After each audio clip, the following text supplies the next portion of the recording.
that thrive within the country. From the world-famous dominance in long-distance running to the triumphant moments of various international stages, breaking world records, our sportsmen and women continue to inspire us all. It is this in mind that the fund provided financial support towards awarding and recognizing our athletes through the Cash Awards program, which is included in our funding manual and procedures. It is heartening, Your Excellency, to know that our pursuit of excellence in sports and arts aligns seamlessly with the bottom-up economic transformation agenda.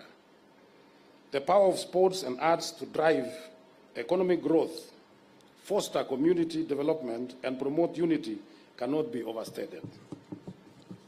By nurturing talents and providing them with the resources they need, we are not only building a stronger sports and arts industry, but also contributing to the overall socio-economic well-being of our country. Today also marks a momentous occasion as we launch the Talanta Plaza and Talanta Hall of Fame, a space that celebrates the achievements of our legendary athletes. This hallowed space pays homage to those who have paved the way for the current generation and serves as an inspiration for those who inspire to follow in their footsteps. The Hall of Fame stands as a testament to the enduring legacy of outstanding Kenyans and the indomitable spirit that defines our people.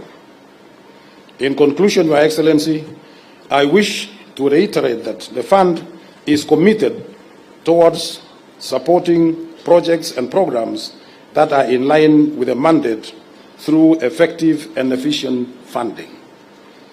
I want to thank you, Your Excellency, for coming today to come and join us here as we celebrate this momentous day. And for that, I say thank you very much and may God bless.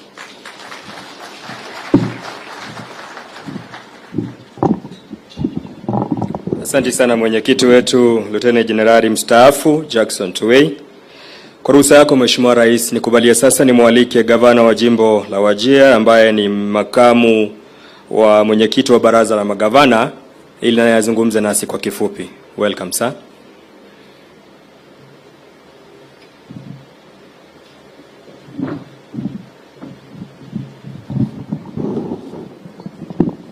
Thank you very much.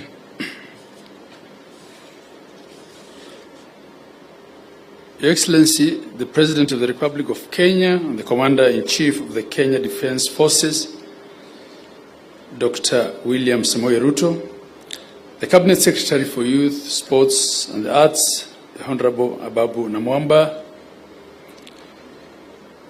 my fellow governors, any present here, the members of the Senate and the National Assembly, principal secretaries, national and county government representatives, development partners, private sector, distinguished ladies and gentlemen, all protocols observed. Good afternoon. Today is a momentous day for all of us as we gather here at the official commissioning of Talanta Plaza. This grand event marks not only the inauguration of the splendid architectural masterpiece, but also a significant milestone in the journey of our nation towards empowering our youth and nurturing our talents. I wish to take a moment to honor and express our profound gratitude to the President, who has been an ardent advocate for such progressive initiatives. His presence here today underscores his unwavering dedication to empowering the youth and fostering the growth of sports and talent in our beloved country. I'd also like to express my appreciation to the Sports Ministry, led by Honorable Ababu Namwamba, for their outstanding leadership in spearheading this initiative.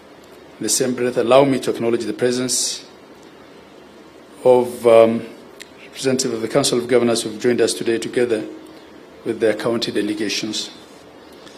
This plaza, ladies and gentlemen, we proudly unveil today is not merely a structure of bricks and mortar.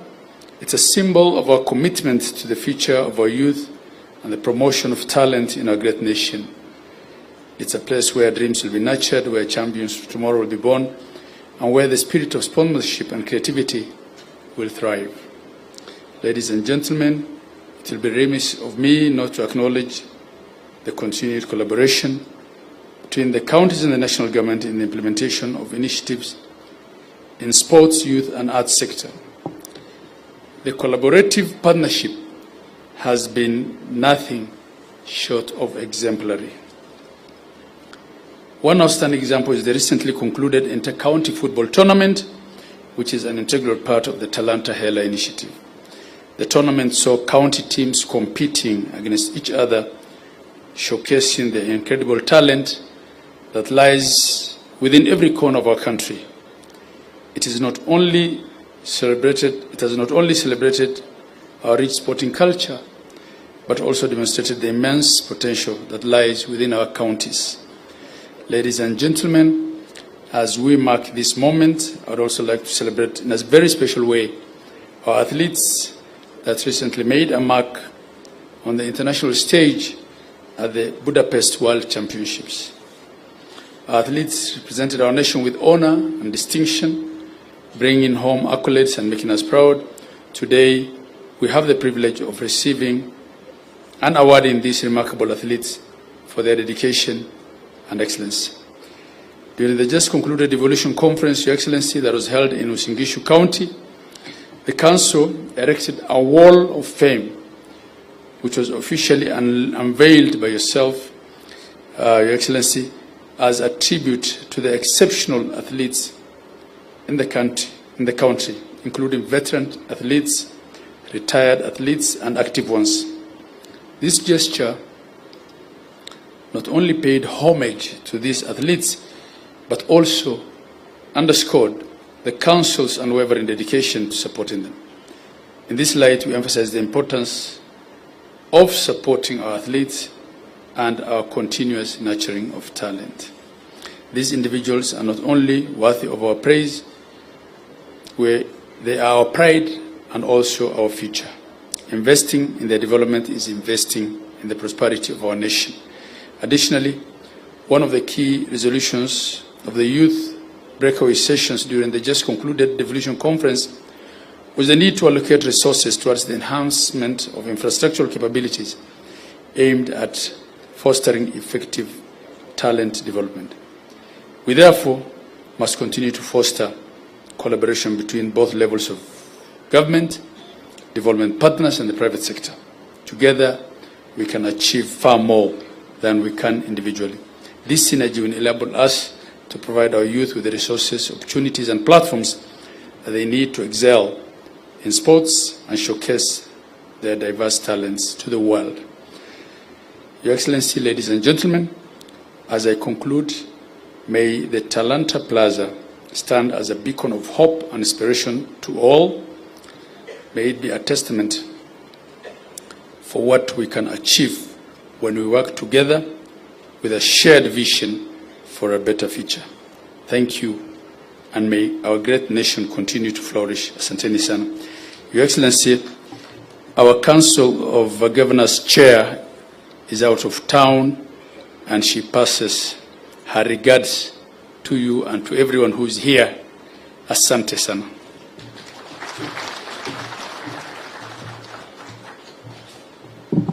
Asante sana makamu wa mwenyekiti wa baraza la magavana, gavana wetu wa jimbo la Wajir.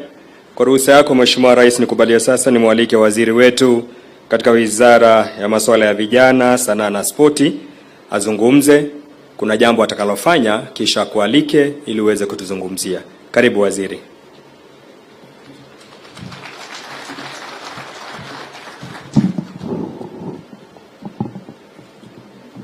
Your Excellency, the President of the Republic, my brother Governor representing our very good partners, the Council of Governors, my colleagues both in the ministry and across government, PSS, especially my colleagues in the ministry, PS Engineer Peter Tum, PS Ismail Made, together with all the government officials who are with us here today. And I also want to recognize in a very special way all the staff across this ministry, our members of staff, including the officer that ran the Sports, Arts and Social Development Fund for the fantastic work you are doing together with the board members of the fund.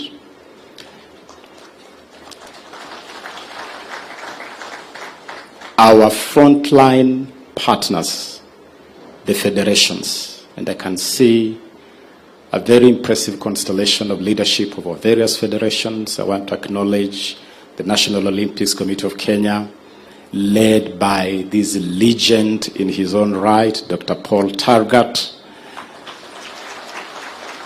I want to acknowledge the Athletics Kenya, led by General Jackson Tuwei, and all the other federations. And thank you for all of you joining us here today. Today, Your Excellency, is the first day of September. In another 12 days, we'll be marking year 1 of your reign in office. And for us, Your Excellency, that you've handed the privilege to manage this space of sports, the arts, and youth, we are happy today to share with you the work that is going on in this sector. And I particularly want to assure you, Your Excellency, that we are working extremely well with all our partners, including the National Assembly that plays the oversight role on this ministry. And I want to acknowledge in a very special way all the members of Parliament that have joined us here, led by the chairman of the committee responsible for oversighting this ministry, the Honorable Dan Wanyama. Asante sana mwenyekiti, together with your members and your colleague members of Parliament that have joined us here. Your Excellency, today you are performing 2 tasks. Besides unveiling this building, you are also honoring our athletes who have, in recent times, continued the incredible Kenyan heritage, the incredible Kenyan tradition of flying the flag of this amazing country truly high. And allow me, therefore, because this is a ceremony which really is in honor of you great people, to recognize the following 4 teams, Your Excellency, that you will also be rewarding today. I want in a special way to recognize the team that represented Kenya at the Youth Commonwealth Games in Trinidad and Tobago. I also want to recognize the team that represented Kenya at the Africa Beach Games in Tunisia. We also recognize in a very special way the great, irrepressible, amazing Malkia strikers. Our amazing national volleyball team that just won the African Championship and thereby qualified for a direct ticket to the 2024 Paris Olympics. Thank you, great ladies, and thank you, your partners, the partners who are supporting us as we support this team. And I want to recognize Mozapet, Sasa, Mheshimiwa, Sirma, together with your team that is supporting the Malkia Strikers. Asanteni sana. And finally, Your Excellency, today you will also be honoring the team that represented Kenya at the World Athletics Championships in Budapest, Hungary. May you rise, please, Faith, together with your colleagues, this amazing team that led Kenya to win 1st position in Africa and 5th position in the world. Kongera sana.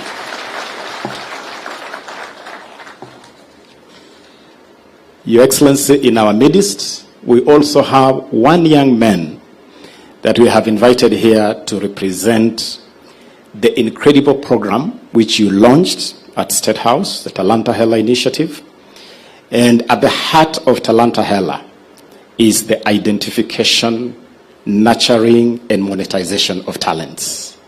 Here today is a young man, Your Excellency, who first met you when he was about 12 years old. Today, he is the most valuable football player from our Kenya secondary school ball games and has just won a scholarship to study and progress his football in Spain. May I present to you Aldrin Kibet. Aldrin, nataka ukuje mbele tafadhali uweze kumsalimia Mheshimiwa Rais. Please come with your parents, Aldrin. I know you are here with your mom and your dad. Come forward. And Your Excellency, Aldrin has a photo he took with you as a little boy, which he seeks to present to you.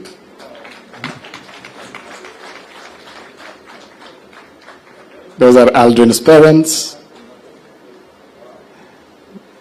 And that is you and Aldrin at the age of 12.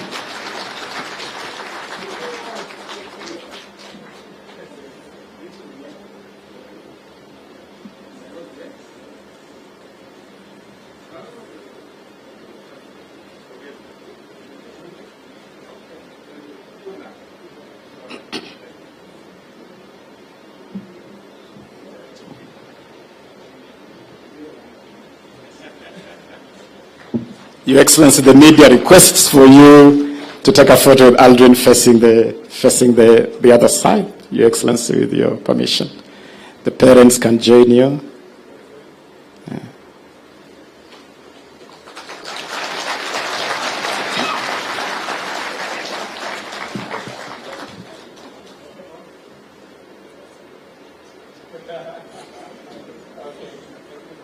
Thank you, Aldrin. Pongezi sana. Let's give it up to Aldrin. Your Excellency, Aldrin Kibet, and another young man, Alvin Kasavuli, and Moses Wanjala, are all heading to a top Spanish football academy. And this really is the new crop of the future of Kenyan football. And the three of them led 2,000 young Kenyans from our school ecosystem to the first ever national Sports Talent Academy camp that we hosted here in Nairobi. Young people that we selected during the National School Ball Games. Your Excellency, the building you have unveiled here today, appropriately named Talanta Plaza, is a symbol and a testament of the incredible work that your government has done in a brief, less than 12 months in office. When we came to office, Your Excellency, we found an abandoned building, an abandoned construction site, and in less than 1 year, Your Excellency, you can see the results of the work of your government. This building is now going to be the home of the Ministry of Youth Affairs, the Arts and Sports. It is a significant milestone for this ministry, Your Excellency, because this ministry has been scattered all over the place. The ministry is at the library, the ministry is at Kencom House, the ministry is at Bruce House, the ministry is at NSSF House, the ministry is all over and everywhere, which has made it very difficult to coherently coordinate activities of this ministry. Now the ministry can have one roof, which will make it easy to synergize our work and our service delivery. Your Excellency, when we came to office, we also inherited a sporting and creative scene that was in absolute chaos. We inherited football that was under suspension by the World Football Federation, FIFA.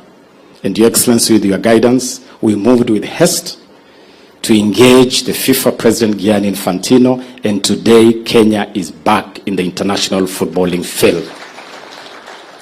Not only are we back, and our teams are now participating in international football. Kakamega Homeboys has just participated in the CAF Confederation Cup. Harambee Stars is already engaging in international activities and is already poised to play in the next World Cup qualifiers but we have also put in a bid to host the Africa Cup of Nations in 2027. That is how back we are. Your Excellency, we also inherited a scene where Kenya was under a very real threat of being banned by World Athletics for doping. And doping had indeed become a crisis. Again, Your Excellency, with your guidance, we engaged World Athletics. We hosted the president of World Athletics, Lord Sebastian Coe, here in Nairobi. We agreed on an all-out war against doping. Kenya was spared the ban. And most importantly, we now have a concise, coherent, multi-agency, brutal war against doping, fully funded by government at 700 million shillings a year for the next 5 years. And we are working together with World Athletics in that regard. We inherited a scene, Your Excellency, where infrastructure development was a mess. And indeed, Your Excellency, all stadia in Kenya had actually been banned by CAF and FIFA. We have moved with haste again to develop a master plan for development of infrastructure. And it's because of that master plan that we have been able to do emergency interventions. Today, Nyayo's National Stadium has been readmitted by CAF and can now host international games. And we are now accelerating that whole ecosystem in preparedness for AFCON 2027 and other sporting activities. We also inherited a scene, Your Excellency, where talents, especially from the schooling ecosystem, went to West. You had the drama festival, the music festival, the school ball games where we have discovered Aldrin Kibet, but you never knew where those talents went after school. We have now created a pipeline and a conveyor belt where all these talents are now flowing to the Kenya Academy of Sports at Kasarani, Your Excellency. And we are now able to pick up talents like Aldrin and progress them to the next level where they can be useful to themselves and to the country, in sync with the bottom-up economic transformation agenda. Your Excellency, inherited a scene where the creatives, musicians, film, fashion, theater, pageantry, literary arts, fine art was not consolidated in any form. They were scattered all over the place. Now we have consolidated all these together. Now we have an arrangement where we are even providing cash incentives. For the first time this year, winners of the Kenya Theatre Awards were able to receive cash rewards from government. Winners of film awards, the Kalasha Awards, received cash awards from government. And that whole space is now consolidated, and we are preparing the creative economy bill that will, in a very deliberate, intentional, and structured manner, transform the creatives into a whole industry, helping to power our economic transformation. Finally, Your Excellency, we inherited a scene where our sportsmen and women, our creatives, were never really honored as they deserve. Your Excellency, until last month, we had athletes who had represented this country, won medals 10 years ago, and had never been rewarded. We moved with haste, Your Excellency, to do number one, revise the whole cash reward scheme. And now we have a whole new scheme, Your Excellency. It is under that scheme that you yourself received our incredible talent, Faith Kipyegon, at State House. And you are able to award her and reward her for breaking 2 world records in the space of 14 days. And the 5 million shillings for breaking the world record, and a house which Faith can confirm is her real house in her real name, and that she's in possession of the house, is part of the revised scheme, Your Excellency. But we also made sure, Your Excellency, that we cleared and settled all outstanding dues to our athletes going back over 10 years. We hosted the Hongera Awards where we cleared all those dues and also did something else that had never been done. We honored our legends. going back all the way to the 60s. And so when you see Ross Tatamuya and Tegla Lorupe there, and John Kamau there, and Catherine Dareba, when you see them beaming, we were able to honor them with mementos and cash awards, just to say hongera na shukran for your great service to this country. And so I can report to you, Your Excellency, without a shadow of doubt, no equivocation, no ambiguity, no circumlocution, that this team that you have given the responsibility to manage this space for you is delivering exactly in the manner you have instructed us to deliver. And we assure you, Your Excellency, that we'll continue to do this. We'll continue to put the athlete first. In this ecosystem, our mantra is that the sportsman, the sportswoman is queen, is king. The sportsman, the sportswoman is the goose that lays the golden egg. And that is where the emphasis of our attention is. We know that we will perform a lot better as we move forward, as we consolidate this space even more. And I am so happy to report today, you athletes, you great people, your fan number one, your supporter number one, who makes sure that we do all these things, is His Excellency William Samoei Arap Ruto. Your Excellency, I now want to invite you to address us, but before we do that, allow me to recognize another incredible feat, achievement that our country was honored with a couple of weeks ago, when the President of Athletics Kenya was also elected as Vice President of World Athletics.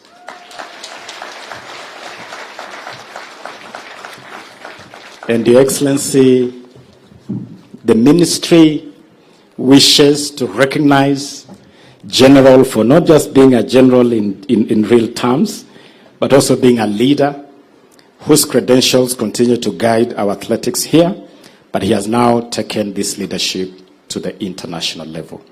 General, allow me, with respect, to present to you these symbols of honor from the ministry to congratulate you formally for your election as Vice President of World Athletics.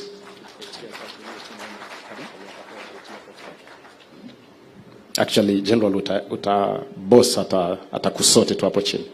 Mimi nitaleta the paraphernalia and then the boss will sort you.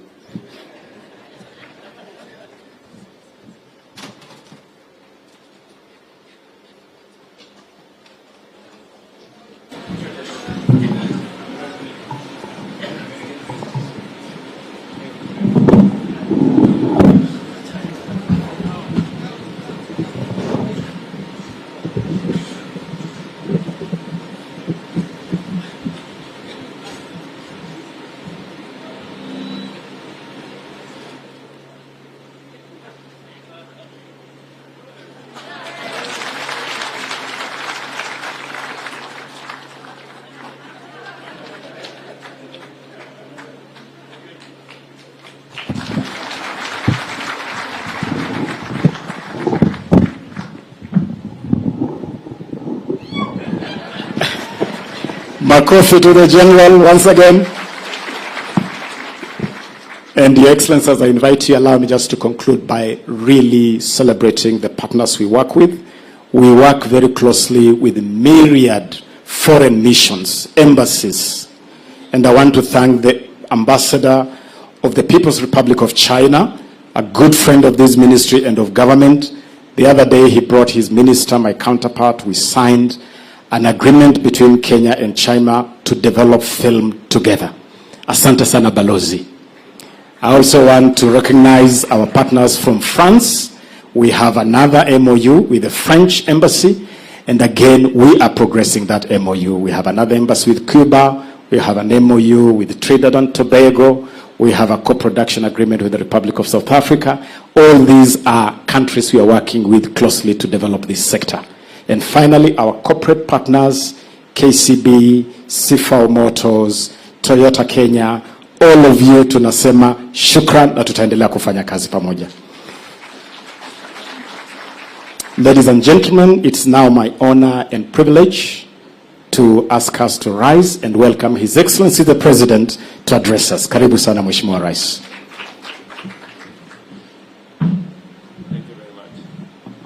Thank you very much, Waziri Ababu. Please, let's take our seats.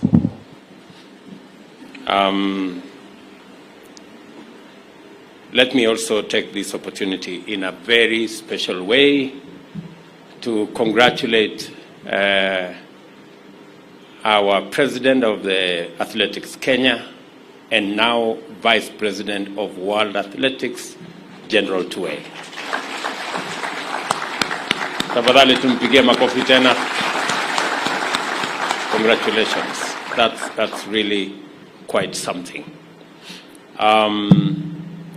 Let me also take this opportunity again in a very special way to recognize the various teams that have participated in different places representing our country.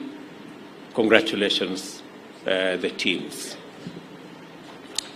And it is my pleasure this afternoon to be part of this grand occasion of commissioning of Talanta House, the new home of the Ministry of Youth Affairs, Arts and Sports. This project reflects our commitment to sports, youth and arts and is now the nerve center of the Talanta Hela initiative, our flagship program to monetize talent in our country. It is the new home of the advancement of sports, the growth of arts and the empowerment of our young people across all talents. This is the new home of sports promotion, football, volleyball, swimming, golf, motorsport, tennis, cycling, shooting, archery, and cricket, among many. This building brings together all ministry staff under one roof. This will promote collaboration, build synergy, and facilitate a constant exchange of ideas and knowledge across the ministry. I now want to ask that we accelerate the process of moving all the departments from all over the place to this building. And with that, I hope we can build on the already successful work that the ministry is doing. And I hope it will reflect in due course in the achievements that we will have, not just as an administration, but as a nation. With all the staff in close proximity, we can harness their collective expertise, break down silos, and foster a culture of cross-disciplinary collaboration and bring much more understanding to the space that you are charged with. The Talanta Hala initiative is a true bottom-up program focused on empowerment, the creation of opportunities, and the transformation of sports, youth affairs, and arts into a viable vehicle for transforming our country and expanding opportunities for our young people. Investing in the monetization of talent will bolster entrepreneurship, innovation, and economic growth through the conversion of passions into livelihoods, creating an empowered and a self-reliant generation and people. Through Talanta Hela, we encourage our young people to dream big and pursue their artistic and sporting goals with unwavering determination and renewed urgency.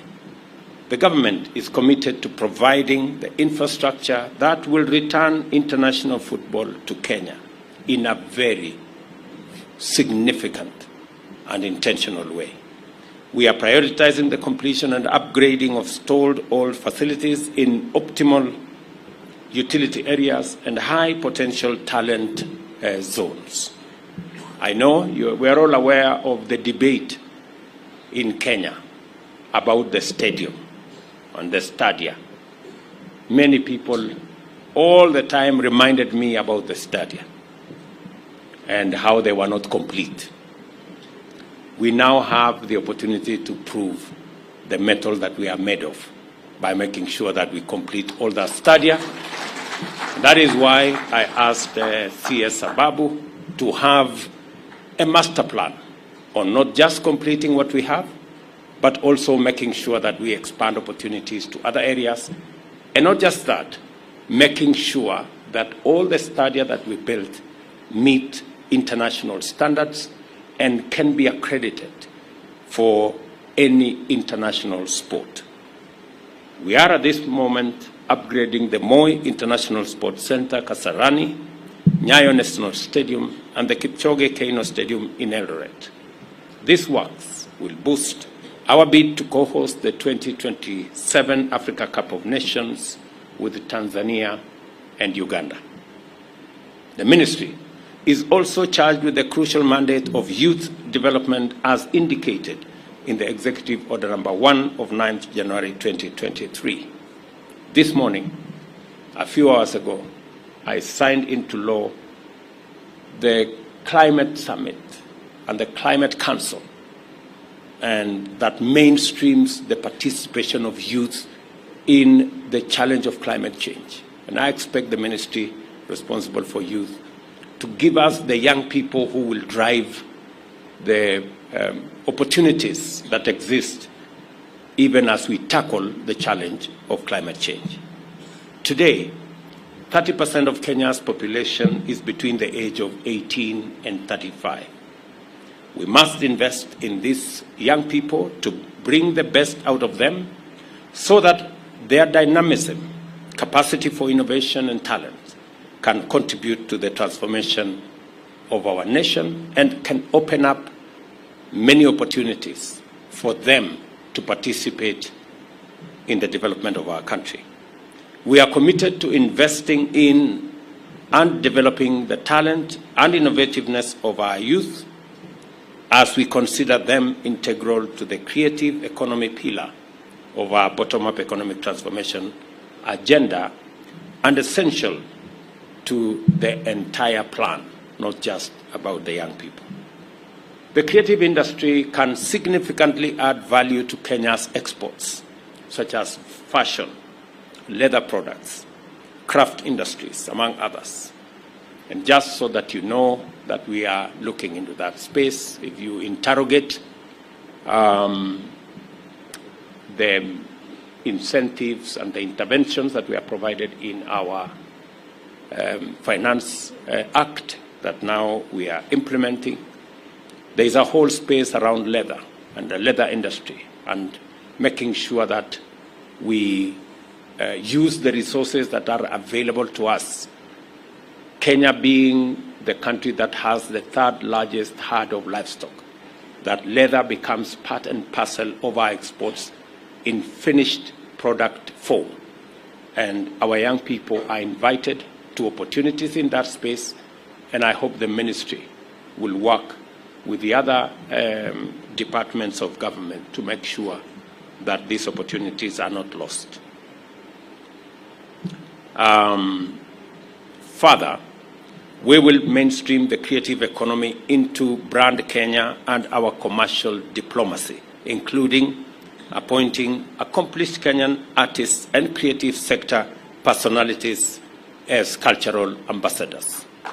I am looking forward to working with all the stakeholders in this space, all the professionals in that sector, to identify the people who will drive the commercialization of the assets that we have, including creatives, including culture, and the whole of that ecosystem. I also believe that our tourism product need to be enriched much more by our cultural heritage. And I have told the peers responsible for that space to work with all the other stakeholders so that culture, especially the fact that Kenya is the home of humanity, becomes part and parcel of what we showcase as a country. To promote the concept of innovation and startups, the Presidential Innovative Challenge is scheduled to kick off this month and will culminate in the Commonwealth Innovation Week, where we will award the best innovations and top startups as part of the Kenya at 60 celebrations later this year. On the 12th of August 2023, the ministry led the observance of International Youth Day under the theme Green Skills for Youth Towards a Sustainable World. I applaud the focus on sustainability and encourage the ministry to bring more young people into climate action and environmental protection. I have just come from a youth summit, and I was thrilled, encouraged, and I was actually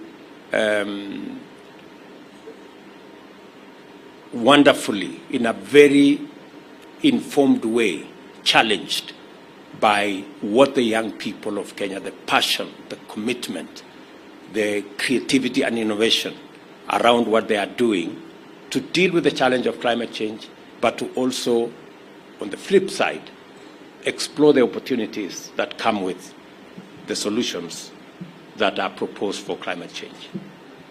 And let me encourage you as a youth ministry to continue to work with all the other stakeholders in all the other spaces so that we can leverage on every opportunity available to build our capacities that benefit the young people of Kenya. We have recruited, for example, a 4,000-strong Green Army on contract to support our national tree planting program and ecosystem restoration program. We intend to scale this up towards 50,000 as we roll out fully our tree planting exercise and ecosystem restoration initiatives. In order to address the resource constraints facing observation of the International Youth Day and its build-up activities, I direct the Ministry of Finance, other Treasury, to create a budgetary vote item that will be ring-fenced for the provision of funds for the National Youth Week build-up activities and the observance of the International Youth Day every year starting from financial year 24-25. I encourage young people to consider venturing into the emerging blue, green, and orange economies.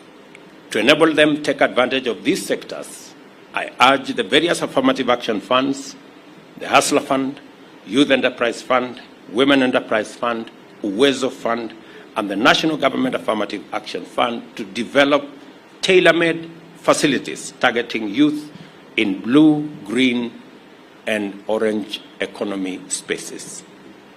This will help in the alleviation of key challenges that face youth in the country, including high level of inactivity, unemployment, or underemployment, early and unintended pregnancies, crime, alcoholism, drug abuse, and substance abuse, among others.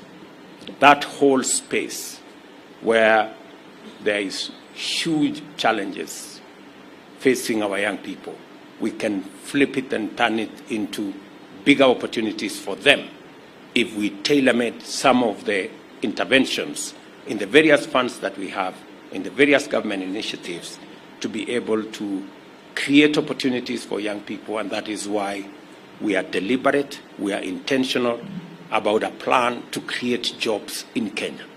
It's the reason why the housing fund is there. It is the reason why we are looking at digital jobs, why we are expanding our fiber optic footprint in Kenya to explore e-commerce, to make more young people get into the space around digital jobs. And all this must be intentional, must be focused, must be thought through so that they benefit the young people that we all intend to support. We cannot leave the youth of this country behind in any project, in any program, or in any sector. It is the responsibility of this ministry to ensure their full participation in every aspect of national development, in every space that's available, in the activities, interventions, programs of every ministry, because youth is the biggest talent that we have, is the biggest asset that we have. I am aware of various policy, legal, and regulatory frameworks under development by the ministry, including the Kenya Youth Development Bill 2023, review of the National Youth Council Act number 10 of 2009, and the Creative Economy Bill, among others. This will ensure that key provisions touching on youth in the Constitution, the Vision 2030 blueprint, and the Kenya Kwanza plan are not just realized, but we work towards front-loading and making sure that the interventions are clear, the interventions are available, and the young people are made to participate in a meaningful way. I want to encourage all of us to continue this pace. When I did ask the Ministry of Sports to change the framework, because as we are all aware, the youth, the arts and the Sports and Art Fund had been made to cater for many other things, including provision of other services, provision of health, and many other spaces. And it was too thinly spread across many sectors. I did instruct that we bring back the Sports and Arts Fund and make our sportsmen and women the focus and the center of the Sports and Arts Fund. I am very confident that with that focus, eliminating too much spread across different areas will make it possible for us to make real impact in scaling up the sector that has kept Kenya and the Kenyan flag flying high in many capitals, in many parts of the globe. And again, it is very heartwarming to congratulate our Malaika team. Tuwapigie makofi jameni. Simameni tuwapigie makofi hawa wangwana. Congratulations our Malaika team for your exceptional participation and achievement. You have our support 100% as you represent us and our region and our continent in the Olympics. Once upon a time, I was a volleyballer. So I really take a lot of pride that volleyball is getting to the Olympics and to the world stage. Pongezi. Congratulations. Let me also congratulate the Golden Ladies,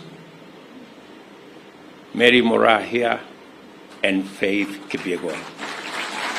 Wapige makofi yao warembo jameni. Congratulations Mary. Congratulations times 2, Faith. You ladies are a great asset for our country. You are the reason why Kenya is the best in Africa. And you are the reason why Kenya is number 5, together with your team. And all the others, our medalists from Budapest, can they stand up? Wasimame jameni. Tuwapige makofi. Congratulations, good people. You have done us very proud. And you have our goodwill and support. Congratulations again. And we will stand by you going into the future. Asanteni sana. Every time when our national anthem was played, we felt that we were global leaders in every aspect. And it wasn't me, it wasn't Ababu or any one of us who made that happen. It is you. So you guys are great, and you have our goodwill and support. Pongezi, pongezi, pongezi, pongezi sana. And it is the reason why we must keep our focus on our sportsmen and women. They are the reason why Kenya is flying high, and they are the reason why this ministry exists, to deal with our young people and to deal with our sportsmen and women, the arts, and all the other disciplines that make us the nation that we are. So, asanteni sana. It is now my pleasure to declare Talanta Plaza officially commissioned as the headquarters of the Ministry of Youth Affairs, the Arts, and Sports. Thank you very much, and God bless you. Itaomba tuketi sote na nimuombe Mheshimiwa Rais kwa heshima aweze kutulia kwenye jukwaa. May we take our seats kindly. Captains, we come forward now with our teams. Captains, with our teams. Niombe sasa ni Pauline.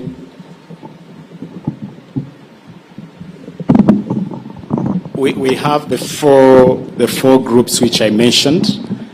We are going to do it. Malkia Strikers, just hold a moment. Malkia Strikers, wangoje kidogo. We are going to do it in a systematic way. We are going to start with our team to the beach games in Tunisia. And I will ask President of National Olympics Committee, Dr. Paul Targat, together with the Secretary General, to quickly come here and lead the team from the beach games in Tunisia. And we are rewarding our beach handball team that won a silver medal with 1.5 million Kenya shillings. We are rewarding Mark Omumasaba, who won silver medal with 500,000 shillings. We are rewarding our basketball team that won silver with a total of 600,000 shillings. We are rewarding Faith Urasa and Shufarua Changawa with 200,000 shillings for bronze medal in beach tennis. We are rewarding Mathayo Mabahila, bronze medal, 300,000 shillings in wrestling. We are rewarding Lawrence Karanja, who was the coach of the tennis team. We are not leaving you behind. So Coach Lawrence, please come forward.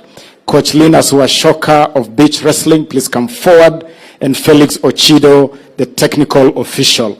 All rewards to this team amount to 3.28 million Kenya shillings.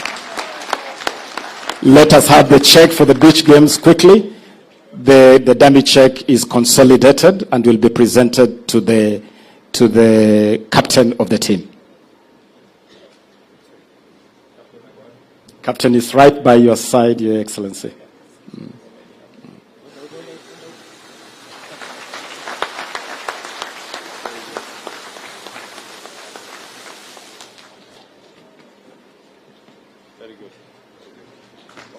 Aya, hongera sana. Next, we will reward our team that participated in the Youth Commonwealth Games in Trinidad and Tobago, our youth team. This team won 5 gold medals. Let us give it out to them. 5 gold medals. Kipkurui Josephat Sang, 350,000 shillings. Kipkurui won 2 gold medals, so he received 700,000 shillings twice. Coach Kelvin Kimtai won gold medal in 800 meters, 350,000 shillings. Nancy Cherop won gold in 3,000 meter steeplechase, 350,000. Nancy won another gold medal in 1,500 meter women. She wins another 350,000, that is 700,000 shillings. Alamisi Andrew Kipto, silver in 3,000 meter men, 250,000. Chekemoi Janet Chepkoech, silver in 1,500, 250,000. Monga Maundu Titus, silver, 250,000. Ruto Daisy Chepngeich also won 800 meter, 225,000 shillings. Those are finalists. We are rewarding even finalists. Ruto Daisy, Eliud Wambua, and Michael Omondi. Please come forward, all of you that I have mentioned. Together, come here. You will receive a check for 3 million Kenya shillings consolidated for this team. And Your Excellency, this is a youth team, and we believe that really the future belongs in this youth team.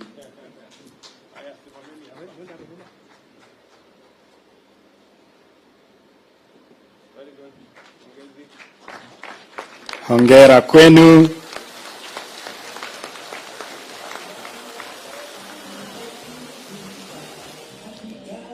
May I now ask our team, our Malkia Strikers, the team that has just won the Africa Volleyball Women Championships, and I want to ask the 14 players who won gold, receiving 2.8 million Kenya shillings to the 14-member team and 1.5 million shillings to the team officials.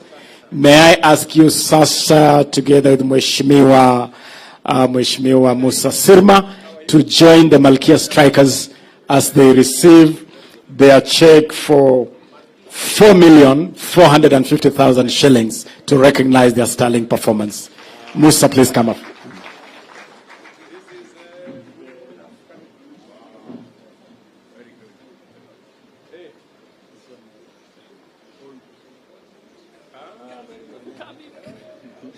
And Your Excellency, Mheshimiwa Dan Wanyama, the coach.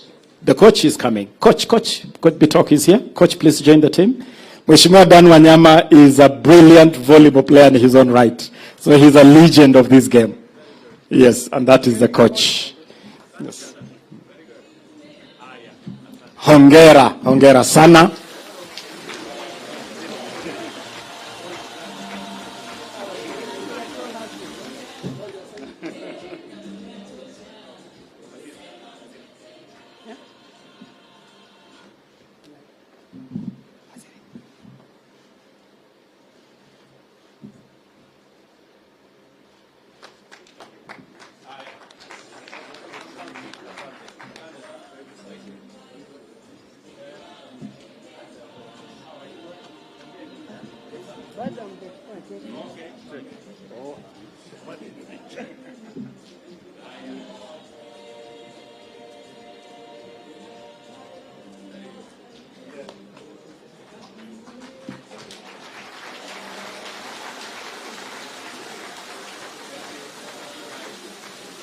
Asante sana. As our team exits, I'll now ask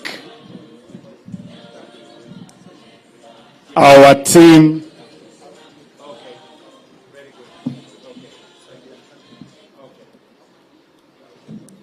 Your Excellency, now let me present our team from the World Athletics Championships to Budapest, Hungary. This team won us 3 gold medals, 3 silver medals, and 4 bronze medals, and we reward them with a total of 21,600,000 shillings.